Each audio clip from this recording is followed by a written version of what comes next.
नमस्कार दोस्तों, GS recipe के यूट्यूब चैनल पर आपका स्वागत है। आज हम उत्तर प्रदेश के बारे में डिस्कशन करेंगे। चलिए स्टार्ट करते हैं। उत्तर प्रदेश की जो कैपिटल है, उत्तर प्रदेश की कैपिटल का नाम है लखनऊ और उत्तर प्रदेश की जो ऑफिशियल लैंग्वेज है वो है हिंदी।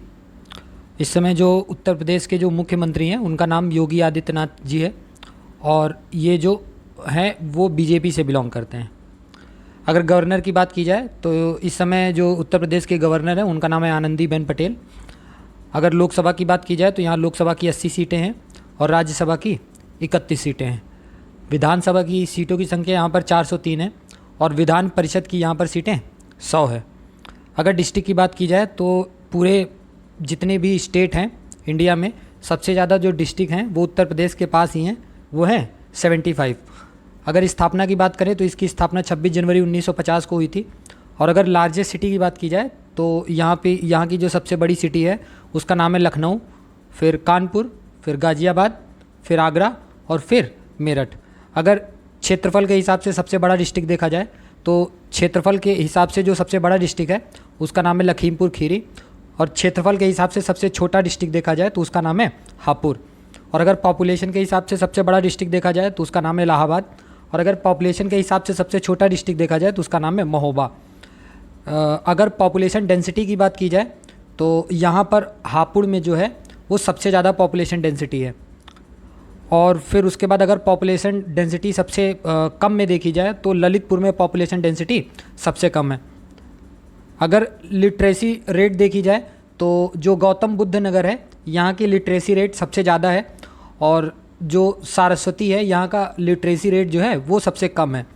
अगर वाइल्ड लाइफ सेंचुरी की बात करें तो यहाँ पे वाइल्ड लाइफ सेंचुरी की संख्या 25 है, 25 वाइल्ड लाइफ सेंचुरी हैं और यहाँ पे नेशनल पार्क की संख्या 1 है।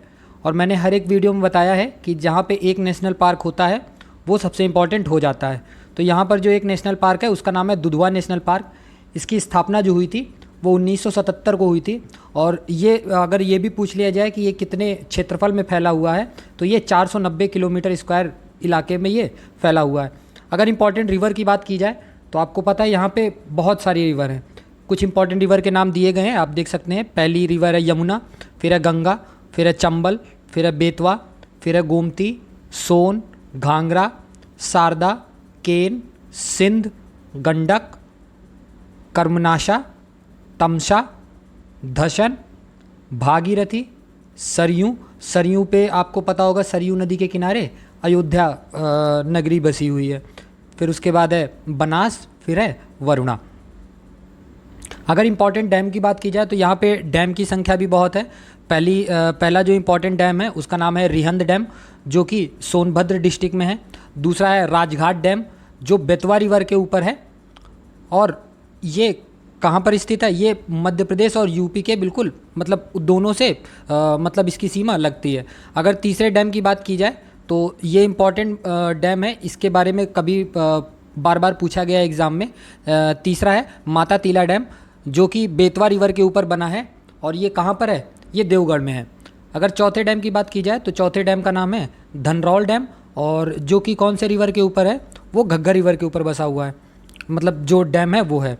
और जो पांचवा डैम है उसका नाम है परीक्षा डैम जो बेतवा रिवर के ऊपर है और ये झांसी में है।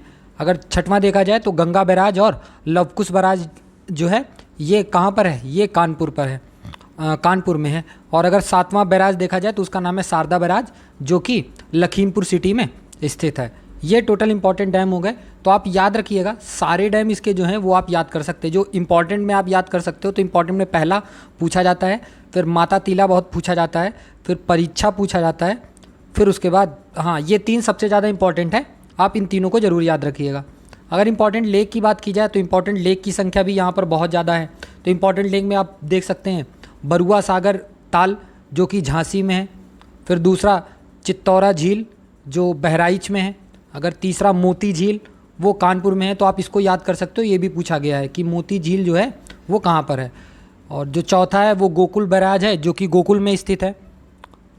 और जो पांचवा है वो खीतम लेक है जो आगरा में स्थित है। फिर जो छठवां है वो राजा का ताल है, वो महोबा में स्थित है। और जो सातवां है वो रामगढ़ ताल लेक है जो कि गोरखपुर में स्थित है। आठवां जो है सुरहा ताल जो कि बलिया में स्थित है। और जो 9वां है गोविंद वल्लभ पंत सागर जो कि सोनभद्र में है, और जो सबसे लास्ट है वो सबसे इम्पॉर्टेंट हो जाता है। तो आप इनको भी याद कर सकते हो। अगर इम्पॉर्टेंट लेक्स की बात की जाए तो आप इम्पॉर्टेंट लेक्स में बरुआ सागर ताल आप याद कर सकते हो, ये काफ़ी बार पूछा गया है। और उसके बाद अगर आप याद करना चाहो तो गोविंद वल्लभ पंत सागर है। बाकी अगर आप स्टेट की परीक्षा दे रहे हैं तो आपको सब याद करना होगा, लेकिन अगर आप सेंटर की कोई एग्ज़ाम दे रहे हैं तो आपको सब याद करने की ज़रूरत नहीं है। अगर फेमस टेम्पल की बात की जाए तो यहाँ पे कई फेमस टेम्पल भी हैं, जिसमें से पहला इस्कॉन टेम्पल भी यहाँ पे है, और काशी विश्वनाथ जो टेम्पल है वो भी यहाँ पर है। काशी विश्वनाथ टेम्पल कहाँ पर है? बहुत फेमस सिटी है वाराणसी। वहाँ पर कौन सा टेम्पल है? वहाँ पर काशी विश्वनाथ जी का टेम्पल है, जो कि आपको पता होगा कि ये जो भगवान शिव के जो 12 ज्योतिर्लिंग हैं उनमें से एक ज्योतिर्लिंग है, वही टेम्पल है ये वाला। अगर इम्पॉर्टेंट पैलेस की बात की जाए तो यहाँ पे जो इम्पोर्टेंट पैलेस है उसका नाम है फतेहपुर सीकरी पैलेस, जो कि आगरा में है। अगर इम्पॉर्टेंट डांस फॉर्म की बात की जाए तो यहाँ के इम्पॉर्टेंट डांस फॉर्म में पहला है नौटंकी, फिर है रासलीला, फिर है कजरी, झोरा, फिर चपेली, फिर जैता।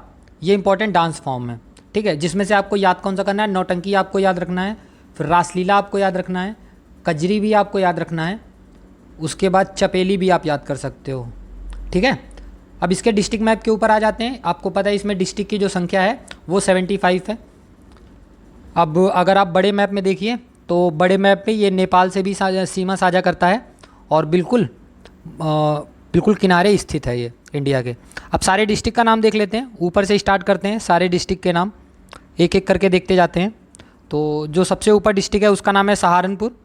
सहारनपुर के बाद है शामली, शामली के बाद है मुजफ्फरनगर, मुजफ्फरनगर के बाद है बिजनौर, बिजनौर के बाद बागपत, फिर उसके बाद मेरठ, उसके बाद कौन सा आ जाता है? मेरठ, मेरठ के बाद आ जाएगा गाज़ियाबाद, गाज़ियाबाद के बाद हापुड़, हापुड़ के बाद मुरादाबाद, फिर अमरोहा, बुलंदशहर, और ये गौतम बुद्ध नगर। गौतम बुद्ध नगर वो वाला है जिसको आप नोएडा भी बोलते हो, ठीक है, ये लिटरेसी रेट में नंबर 1 पे है।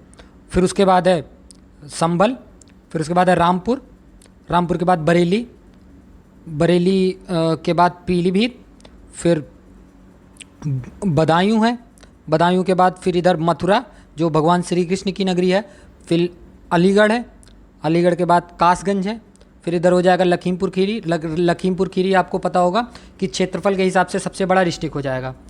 फिर हो जाएगा शाहजहाँपुर, शाहजहाँपुर के बाद फिर और नीचे चलते हैं,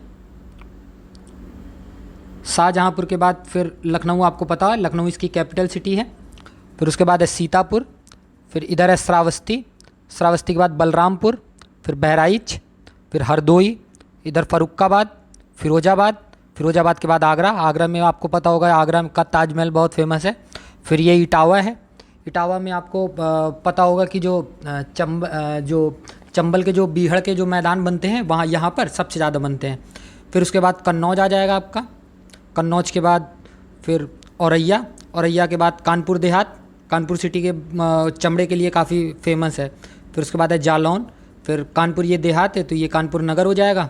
फिर उसके बाद उन्नाव, उन्नाव के बाद लखनऊ के बारे में बताया जा चुका है। फिर हो जाएगा बाराबंकी, ये लखनऊ इधर है, ठीक है। फिर ये है बाराबंकी, बाराबंकी के बाद ये गोंडा, गोंडा के बाद सिद्धार्थनगर, फिर उसके बाद हो जाएगा संत कबीर नगर, महाराजगंज इधर, महाराजगंज के बाद ये कुशीनगर है इधर, कुशीनगर के बाद गोरखपुर, गोरखपुर का पता होगा आप, गोरखपुर काफ़ी फेमस है, जो योगी आदित्यनाथ जी हैं वो इसी सीट से अपना चुनाव लड़ते हैं। और झांसी रानी जी जो रानी लक्ष्मी जी जो थी वो झांसी से ही बिलोंग करती थी, तो ये भी काफ़ी फेमस है। फिर उसके बाद अगर देखें तो ये हमीरपुर, हमीरपुर के बाद ये ललितपुर, ललितपुर एक ऐसा डिस्ट्रिक्ट है जो बिल्कुल पतले रास्ते से उत्तर प्रदेश से जुड़ा हुआ है, नहीं तो बिल्कुल ये मध्य प्रदेश में है। फिर उसके बाद महोबा, महोबा के बाद बांदा, फिर उसके बाद चित्रकूट। और चित्रकूट के बारे में आपको पता होगा कि जो भगवान श्री राम जी जो थे, जब उनको 14 वर्ष का वनवास मिला था तो जो शुरुआत के लगभग 11 से 12 वर्ष जो थे वो उन्होंने चित्रकूट में ही बिताए थे। फिर उसके बाद आ जाएगा फतेहपुर, फतेहपुर के बाद ये आ जाएगा रायबरेली, रायबरेली के बाद फिर आ जाएगा ये कौसाम्बी, कौसाम्बी के बाद प्रतापगढ़, प्रतापगढ़। कौसाम्बी के बारे में आप ये याद कर सकते हैं कि आपको पता होगा कि जब जो महाभारत की जो कहानी चल रही थी उसमें जब भगवान श्री कृष्ण जी को जो अंत में जो श्राप मिल जाता है, उसके बाद जब ये लोग अपना पलायन करते हैं तो कहा यही जाता है कि वो मतलब द्वारका से हटके उन्होंने जो शरण ली थी वो कौसाम्बी में ही आके ली थी। तो कौसाम्बी इसलिए फेमस है। और ये प्रयागराज है, प्रयागराज के बारे में आपको पता होगा कि जो 3 नदियां हैं, गंगा जमुना सरस्वती, तीनों का जो संगम स्थान है वो प्रयागराज है। फिर उसके बाद है एसआर नगर, फिर उसके बाद है जौनपुर, जौनपुर के बाद ये सुल्तानपुर, सुल्तानपुर के बाद ये अमेठी, अमेठी के बाद अयोध्या, अयोध्या फिर के बाद बस्ती, बस्ती के बाद अंबेडकर नगर, फिर सुल्तानपुर, ये आजमगढ़, आजमगढ़ के बाद मऊ, आजमगढ़ के बाद मऊ हो जाएगा, मऊ के बाद फिर ये चंदौली हो जाएगा, ये मिर्ज़ापुर हो जाएगा। जो आप अभी जो वेब सीरीज़ बनी थी मिर्ज़ापुर, ये इसलिए फेमस है। और उसके बाद आप देखेंगे तो इधर चलेंगे तो ये कुशीनगर के बारे में बता दिया गया था। फिर ये देवरिया है, देवरिया के बाद गोरखपुर के बारे में भी बता दिया गया। फिर इधर आ जाएगा बलिया, बलिया के बाद ये मऊ, मऊ के बाद ये गाज़ीपुर, गाज़ीपुर के बाद ये बनारस, बनारस के मैंने बताया था जो काशी विश्वनाथ जी का जो टेम्पल है वो बनारस में ही है। फिर उसके बाद ये हो जाएगा चंदौली, चंदौली के बाद ये हो जाएगा सोनभद्र। और सोनभद्र के बारे में आपको पता होगा जो जंगल फॉरेस्ट एरिया जो है वो सोनभद्र में सबसे ज़्यादा है। ठीक है, ये सारे डिस्ट्रिक्ट हो गए हैं। अब ये देख लेते हैं कि ये जो उत्तर प्रदेश है ये कितने ज़िलों से सीमा साझा करता है और ये कितनी स्टेट से ये अपनी मतलब कौन से इंटरनेशनल बाउंड्री बनाता है। तो आप अगर देखेंगे ध्यान से तो ये जो सीमा साझा करता है वो हिमाचल प्रदेश से भी सीमा साझा होती है, फिर उत्तराखंड से भी सीमा साझा होती है, फिर उसके बाद हरियाणा से भी सीमा साझा होती है, फिर जो एनसीआर रीजन है, नेशनल कैपिटल रीजन दिल्ली, तो दिल्ली से भी इसकी सीमा साझा होती है, फिर हरियाणा से भी इसकी सीमा साझा होती है, राजस्थान से भी सीमा साझा होती है। और जो सबसे बड़ी सीमा है वो सबसे बड़ी सीमा मध्य प्रदेश के साथ लगती है, मध्य प्रदेश के साथ इसकी छत्तीसगढ़ से भी सीमा लगती है, फिर इसकी झारखंड से भी सीमा लगती है, बिहार से भी इसकी सीमा टच होती है और नेपाल से भी इसकी सीमा टच होती है। अब एक एक करके देख लेते हैं कि कितने स्टेट से कितने कितने जो ज़िले हैं वो लग रहे हैं। अगर हिमाचल प्रदेश की बात की जाए तो हिमाचल प्रदेश से एक डिस्ट्रिक्ट लग रहा है जिसका नाम क्या है, जिसका नाम है सहारनपुर। ठीक है, उसके बाद अगर उत्तराखंड से बात की जाए तो काउंट कर लेते हैं उत्तराखंड से कितने ज़िले लग रहे हैं। पहला सुल्तानपुर, फिर मुजफ्फरनगर 2, फिर बिजनौर 3, फिर मुरादाबाद 4, फिर उसके बाद रामपुर 5, और फिर उसके बाद बरेली 6 और पीलीभीत 7। तो उत्तराखंड से कितने ज़िले सीमा साझा कर रहे हैं? उत्तराखंड से टोटल 7 ज़िले सीमा साझा कर रहे हैं। अगर हरियाणा से बात की जाए तो हरियाणा से भी आप काउंट कर सकते हैं। हरियाणा से कौन कौन सा ज़िला लग रहा है? ऊपर हो जाएगा सहारनपुर 1, फिर हो जाएगा शामली 2, शामली के बाद बागपत जो है वो 3। तो हरियाणा से कितने ज़िले लग रहे हैं? हरियाणा से 3 ज़िले लग रहे हैं। और अगर दिल्ली की बात की जाए कि दिल्ली से कौन कौन ज़िलों की सीमा साझा होती है, तो आप देख सकते हैं एक ये गाज़ियाबाद है, गाज़ियाबाद की भी सीमा साझा होती है, फिर ग्रेटर नोएडा की भी सीमा साझा होती है। और अगर हाँ, ये दो जो ज़िले हैं, इन दोनों ज़िलों की सीमा जो है वो दिल्ली से साझा होती है। ठीक है, हरियाणा ऊपर से मैंने बताया था, हरियाणा नीचे भी सीमा साझा करता है। तो फिर से आप काउंट कर सकते हैं, हरियाणा से एक हो जाएगा सहारनपुर, दूसरा हो जाएगा शामली, फिर हो जाएगा बागपत, बागपत हो जाएगा 3, और फिर बागपत के बाद और नीचे आएंगे तो फिर ये ग्रेटर नोएडा हो जाएगा 4, मतलब गौतम बुद्ध नगर 4, फिर उसके बाद ये अलीगढ़ 5। तो हरियाणा से जो ज़िले लग रहे हैं उनकी संख्या 5 है। उसके बाद अगर देखा जाए कि राजस्थान से कितने ज़िले लग रहे हैं, तो राजस्थान से 2 ज़िले लग रहे हैं। ये पहला है मथुरा और दूसरा है आगरा, 2 ज़िले लग रहे हैं। अगर मध्य प्रदेश से बात की जाए तो मध्य प्रदेश से सबसे ज़्यादा सीमा साझा होती है। ठीक है, आप काउंट कर सकते हो, ऊपर से आगरा की सीमा साझा होती है, फिर दूसरा इटावा की सीमा साझा होती है, फिर जालौन की सीमा साझा होती है, फिर झांसी की भी सीमा साझा होती है 4, फिर ललितपुर की सीमा साझा होती है 5, फिर उसके बाद महोबा की सीमा साझा होती है 6, फिर बांदा की सीमा साझा होती है 7, चित्रकूट की सीमा साझा होती है 8, फिर उसके बाद प्रयागराज की सीमा साझा होती है 9, फिर उसके बाद मिर्ज़ापुर की सीमा साझा होती है 10, फिर उसके बाद सोनभद्र की सीमा साझा होती है 11। तो मध्य प्रदेश से कितने ज़िले सीमा साझा करते हैं? मध्य प्रदेश से 11 ज़िले सीमा साझा करते हैं। अगर छत्तीसगढ़ से बात की जाए तो छत्तीसगढ़ से केवल एक ज़िला लगता है जिसका नाम सोनभद्र है। और अगर झारखंड से बात की जाए तो झारखंड से भी केवल एक ज़िला लगता है जिसका नाम सोनभद्र है। ये भी क्वेश्चन पूछा जा सकता है कि उत्तर प्रदेश का ऐसा कौन सा जिला है जो 3 राज्यों से सीमा साझा करता है। तो आप बता सकते हो कि सोनभद्र जो है वो 3 राज्यों से सीमा साझा करता है, मध्य प्रदेश, छत्तीसगढ़ और झारखंड।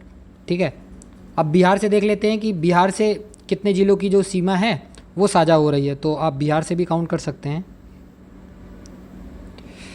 हाँ, बिहार से स्टार्ट करते हैं। जो सबसे नीचे है बिहार में, 1 मिनट, जो सबसे नीचे है बिहार में वो किससे सीमा साझा हो रही है? वो सोनभद्र से ही सीमा साझा हो रही है। ठीक है, सॉरी, ये मैंने वो पिछली बार गलत बता दिया था। जो सोनभद्र है वो सिर्फ 3 जिलों से नहीं, वो 4 जिलों से, वो 4 राज्यों से सीमा साझा कर रहा है। एक मध्य प्रदेश से भी सीमा साझा कर रहा है पहला, फिर छत्तीसगढ़ से भी सीमा साझा कर रहा है दूसरा, फिर झारखंड से भी सीमा साझा कर रहा है तीसरा, और फिर बिहार से भी सीमा साझा कर रहा है, वो है चौथा। ठीक है, तो 4 के चारों याद रखिएगा आप। अगर बिहार से देखा जाए तो बिहार से कितने ज़िले लग रहे हैं तो आप काउंट कर सकते हैं। पहला हो गया सोनभद्र, फिर दूसरा हो गया चंदौली, फिर तीसरा हो गया गाजीपुर, चौथा हो गया बलिया, फिर 5वां हो गया देवरिया, फिर 6वां हो गया कुशीनगर, और फिर 7वां हो गया महाराजगंज। बिहार से कितने ज़िले लग रहे हैं? बिहार से 7 ज़िले लग रहे हैं। अब ये पूछ लिया जाए कि इंटरनेशनल बाउंड्री कितने ज़िलों की लगती है, तो नेपाल से इंटरनेशनल बाउंड्री लगती है, तो आप काउंट कर सकते हैं। पहले इधर से ही स्टार्ट करिए, पीलीभीत, फिर दूसरा हो जाएगा लखीमपुर खीरी, तीसरा हो जाएगा बहराइच, फिर चौथा हो जाएगा श्रावस्ती, 5वां हो जाएगा बलरामपुर, फिर 6वां हो जाएगा सिद्धार्थनगर, और फिर 7वां हो जाएगा महाराजगंज। तो कितने ज़िलों से सीमा साझा हो रही है नेपाल की? वो 7 ज़िलों की सीमा साझा हो रही है। तो ये मैप का डिस्कशन हो गया उत्तर प्रदेश का। अब इसके फिजिकल मैप के ऊपर चलते हैं। फिजिकल मैप में भी आपको पता है ये प्लेन एरिया काफ़ी ज़्यादा है, यहाँ पे नदियों का बहाव काफ़ी ज़्यादा है। तो आप सब देख सकते हैं नदियाँ कौन कौन सी हैं। ये ऊपर से शारदा नदी आ रही है, शारदा नदी के बाद फिर ये राप्ती नदी। आपको पता है जो सबसे बड़ी रिवर है वो है गंगा रिवर। कौन सी है? गंगा रिवर है। गंगा रिवर आप देख सकते हैं ऊपर से गंगा रिवर आ रही है, नीचे की ओर ये बह रही है। ठीक है, फिर उसके बाद ये हिंडन नदी भी है। ठीक है, हिंडन नदी के बाद ये यमुना नदी भी ऊपर से आ रही है। यमुना नदी की कुछ सहायक नदियाँ हैं। देखो, यमुना नदी की अगर सहायक नदी याद रखनी है तो आप एक चीज़ याद कर सकते हो। यमुना नदी की सहायक नदी कौन सी है? आप याद रखना, चंबल, सिंध, बेतवा, केन। गाने की तरीके से आप याद कर सकते हो। कौन कौन सी? चंबल, सिंध, फिर बेतवा, फिर केन। तो 4 नदियाँ आपको ऑलरेडी याद हो गई कि यमुना की जो सहायक नदियाँ हैं। तो यमुना की सहायक नदियों में कौन कौन सा हो जाएगा? चंबल, ये बेतवा, ये केन, और सिंध के बारे में मैंने बताया, ऊपर से भी कहीं सिंध नदी आ रही होगी। ठीक है, और ये जो यमुना नदी है वो किसकी सहायक नदी है? आपको मैंने बताया था कि ये आके कहाँ पर, प्रयागराज में जो है वो आके गंगा नदी से मिल जाती हैं। फिर गंगा नदी जो है, गंगा नदी से ऊपर से बाएं साइड से एक नदी और आके मिलती है। उसका नाम क्या है? उसका नाम रामगंगा है। वो कहाँ पर आके मिलती है? वो कन्नौज में आकर इनसे मिल जाती है। ठीक है, फिर उसके बाद गोमती नदी है। गोमती नदी भी आगे चल के गंगा नदी में आके मिल जाती है। फिर शारदा नदी के बारे में मैंने बता दिया। शारदा नदी आके घाघरा नदी में मिलती है। फिर घाघरा नदी आगे चल के गंगा नदी से मिल जाती है। फिर ऊपर से नदी आ रही है राप्ती नदी। फिर उसके बाद ये गंडक नदी भी है यहाँ पर। ठीक है, तो ये सब नदियों के बारे में हो गया। नदियों के बारे में अगर प्लेन की बात किया जाए तो ये प्लेन इलाका काफ़ी है। तो आपको पता है गंगा यमुना दोआब। दोआब क्या होता है? 2 नदियों के जो बीच का जो स्थान होता है उसे दोआब बोलते हैं। ठीक है, अब ये गंगा यमुना दोआब बोला जा रहा है, इसका मतलब क्या है? इसका मतलब ये है गंगा यमुना के बीच का जो क्षेत्र है उसे ही गंगा यमुना दोआब बोला गया है। तो ये हो गया गंगा यमुना दोआब। फिर उसके बाद ये रोहिलखंड प्लेन हो जाएगा। ठीक है, रोहिलखंड प्लेन के बाद ये देखिए हरदोई ब्रांच आ जाएगी ये। फिर उसके बाद ये सरजूपर प्लेन हो जाएगा। फिर ये अवध प्लेन हो जाएगा। फिर चिलुआ ताल हो जाएगा यहाँ पर। फिर ये गंगा यमुना प्लेन था तो ये गोमती प्लेन हो जाएगा। ठीक है, और ये कानपुर ब्रांच हो जाएगी। कानपुर ब्रांच के बाद ये इटावा ब्रांच हो जाएगी। ठीक है, फिर उसके बाद प्लेन की अगर और बात की जाए तो यहाँ पर ये जालौन प्लेन है। ठीक है, ये हमीरपुर प्लेन है। फिर ये बुंदेलखंड अपलैंड है। अपलैंड का मतलब थोड़ा सा पहाड़, मतलब पठार टाइप का जो इलाका है वो बुंदेलखंड अपलैंड हो जाएगा। ये बांदा प्लेन हो जाएगा। ठीक है, बांदा प्लेन के बाद ये विंध्याचल रेंज हो जाएगा। फिर ये गंगापर प्लेन हो जाएगा। फिर ये मिर्ज़ापुर हिल्स हो जाएगी। तो आपको पता है जो उत्तर प्रदेश है, उत्तर प्रदेश के जो पहाड़ी इलाका है वो दक्षिणी साइड में, अगर आप ऊपर से ऐसे कट कर देंगे तो दक्षिणी साइड में थोड़े बहुत आपको पहाड़ मिल जाएंगे। तो इसीलिए इसका नाम आ रहा है, मिर्ज़ापुर हिल्स आ गया। ठीक है, उसके बाद ये विंध्यन स्क्रैपलैंड हो जाएगा। ये कलमूर हिल्स हो जाएगा। तो ये सब हिल्स और प्लेन के बारे में इसमें सब बता दिया गया है। ठीक है, तो जो ये सीरीज़ चल रही है कैसी लग रही है आपको? अगर कोई सजेशन आपको देना हो तो कमेंट सेक्शन में आप बता सकते हैं। और देखने के लिए धन्यवाद।